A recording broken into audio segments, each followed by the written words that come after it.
दोस्तों फाइनली आके बैठ गए हैं हम लोग पिन रिवर के एकदम शोर पे।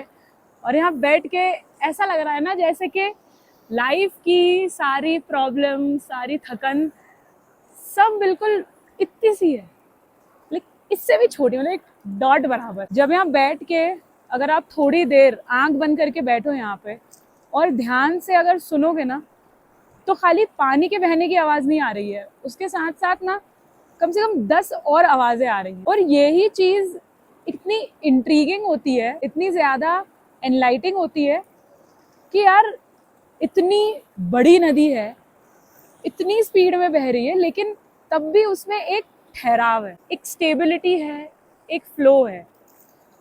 आई थिंक हम इंसान भी इस नदी की ही तरह है, लेकिन हमने अपने आप को इतना ज्यादा उलझा लिया है ना चीजों में, जैसे कि ऑफिस का प्रेशर, घर का प्रेशर, बीवी बच्चे, इन सब का प्रेशर। तो उसमें ना हम इस स्टेबिलिटी को और इस सुकून को शायद कहीं खो देते हैं। लेकिन फिर जिंदगी में आई ट्रैवलिंग।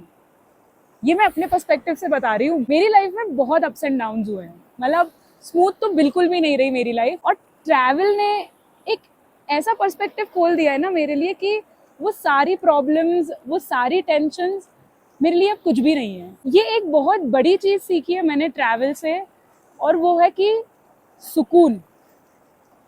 सुकून हमारे अंदर होता है।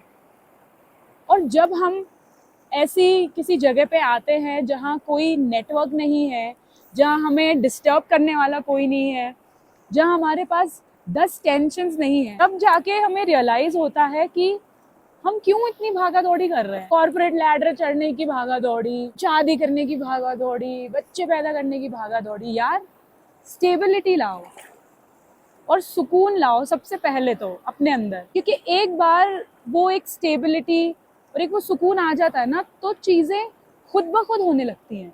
आपको किसी चीज के पीछे भागना नहीं पड़ता। और ये एक सबसे बड़ी चीज सीखी है मैंने ट्रैवल करके। मैं इतनी ज्यादा पहले एंग्शियस रहती थी, हर चीज के बारे में इतना टेंशन लेती थी कि ये कैसे होगा, ये कैसे होगा, वो कैसे होगा। लेकिन जब से मैंने ट्रैवल करना स्टार्ट किया है ना, तब से मैं बिल्कुल टेंशन फ्री हो गई हूँ। और जब से मैं टेंशन फ्री हुई हूँ, तब से चीजें ऑटोमेटिकली होने लगी है मेरी लाइफ में, बिल्कुल जैसे कि as if it was meant to happen.